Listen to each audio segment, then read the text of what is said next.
Hey everybody, welcome back to Dishes with Jared. I'm Jared, these are my dishes. Let's get right into it. We got a lot to do today. Whoa. It's really cool to hear so much support from so many people having done this first video. I'd been thinking about doing it for a while and then finally decided, enough was enough. I just needed to jump right in, and it was so great to hear so much positive feedback from, different people in my life about it. And it's just a reminder that, a couple things, I guess. One, to think about what we want to do in this world and how we want to do it. And for me, it's, just connecting with people and making the world a better place. And I'm hopeful that I can make the world a better place by saying what I have to say. And I think it's also another reminder that, we have support systems, we have friends, we have family, we have communities that we can rely on to build us up. It's one of those things, positive reinforcement makes a big difference. This is one of the things you learn as a teacher. Thinking about how you can most positively communicate feedback to keep people going and to motivate people intrinsically. Just to remind people, hey, you've got this. It's all right there. You just gotta act on your intent with authenticity and the rest will fall into place. I really think that, my goal for 2021 for this channel was to get to 10 subscribers, and I guess I underestimated the power of YouTube because we have the Dishes with Jared family, as I'm now referring to all of us here. The Dishes with Jared family has now far surpassed 10 followers or 10 subscribers. And so I had been thinking to myself, well, anything from here on is just a bonus, but then I was thinking, you know what, why decide where it ends? Let's see how many, people we can, welcome into the Dishes with Jared family and, make a part of this movement of personal connection across these airwaves. So if you enjoyed the first installment, or if you're enjoying this installment as well, you might share with a friend or a family member or a loved one and let them know, hey, I think you might enjoy just closing your eyes and laying down and listening to this guy do dishes. You might write into the comment section how you listen to Dishes with Jared. Maybe, you do lay down. Maybe you go on a walk and listen. Maybe you're just doing the dishes while listening too. I'd be interested to hear from all of you to know, how people are consuming this, highly produced content when you could be consuming so much other, lowly produced content. There's just so much out there.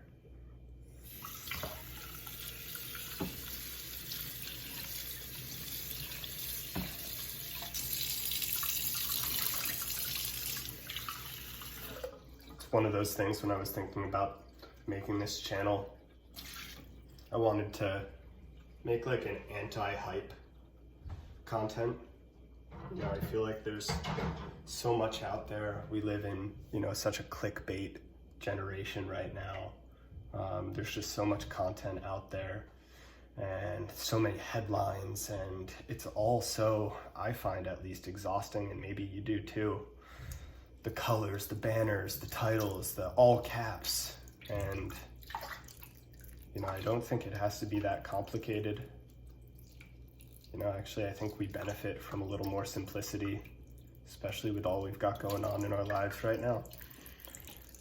Everything consuming our minds, just to kind of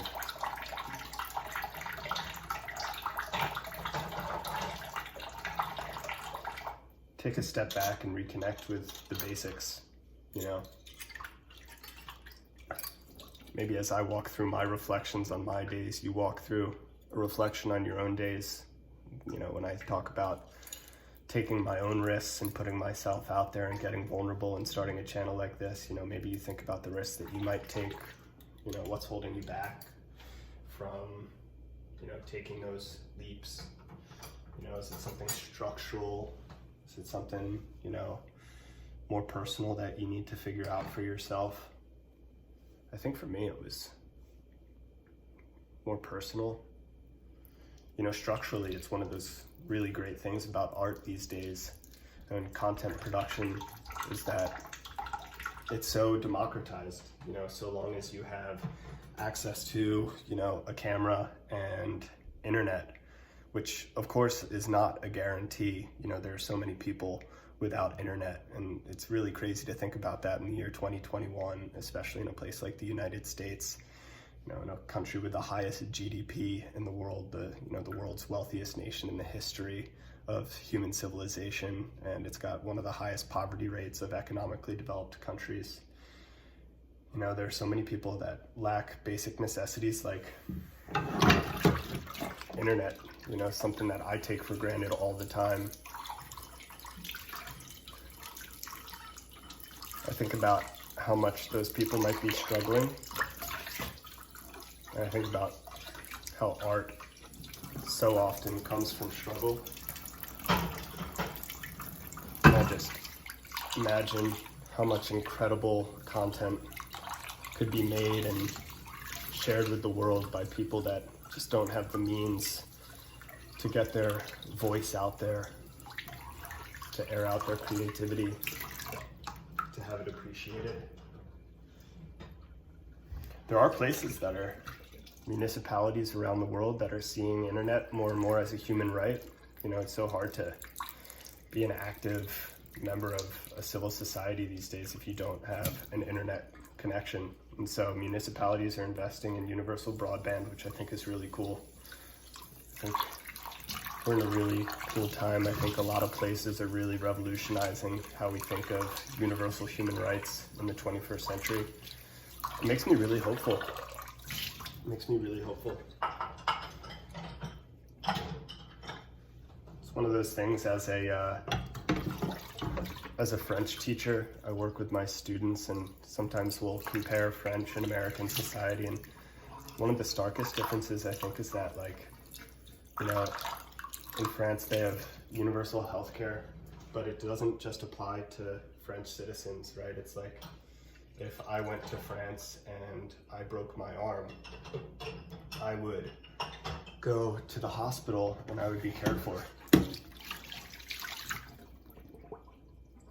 And I'd walk out of there maybe with a very small bill, maybe with no bill at all, depending on the procedure. Just like if a French person suffering from cancer,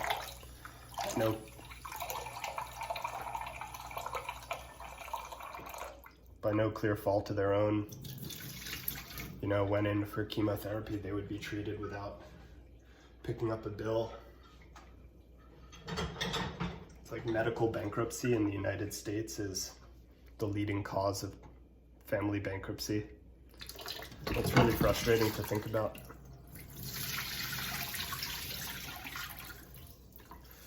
But I am hopeful, and I think by just bringing these issues to light, maybe we can raise some awareness and advocate for others, advocate for ourselves, think about what we deserve, just as people living together in a society. I often ask myself the question, you know, like, what do we owe each other? And I think we owe each other a lot. I kind of think of like those tree root systems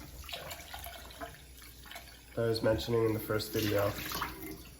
It's like I feel like life would be a lot better for everybody if we behaved more like that, lifted each other up more.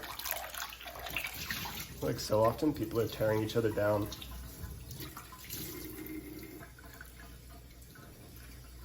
I like to think of life more as collaboration than competition. think it's a healthier way to look at the world.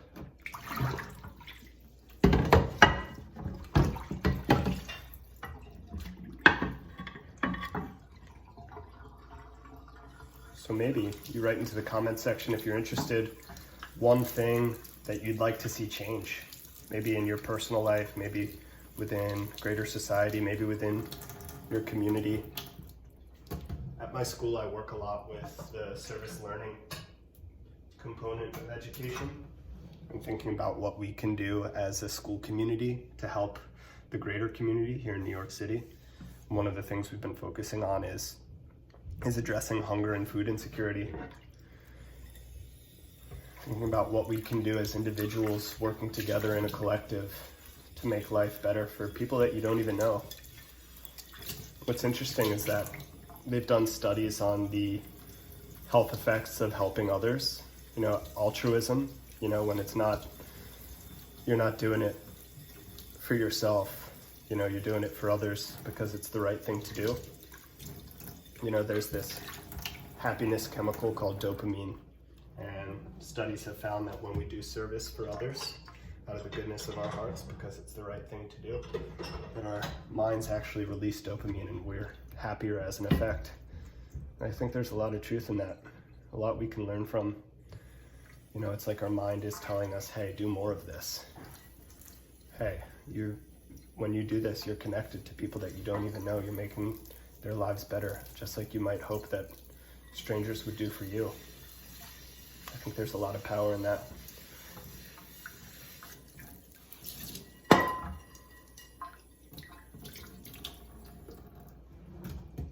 We're coming to the end of the dishes, but I do have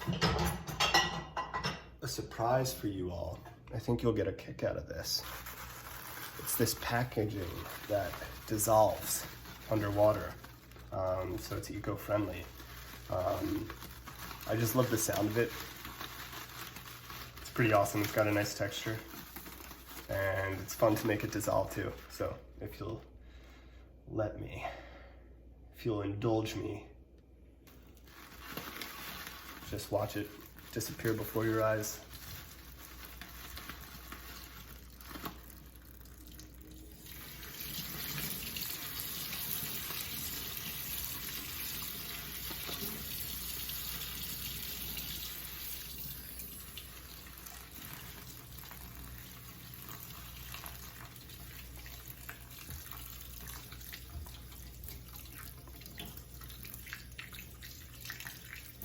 Just clean up the sink. We've got a good set of clean dishes going into the evening.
And there we are. Thank you so much for joining me for the second installment of Dishes with Jared. Share this with a friend, a loved one, a family member, anybody in your community who you think might get a kick out of this, and I hope to see you next time.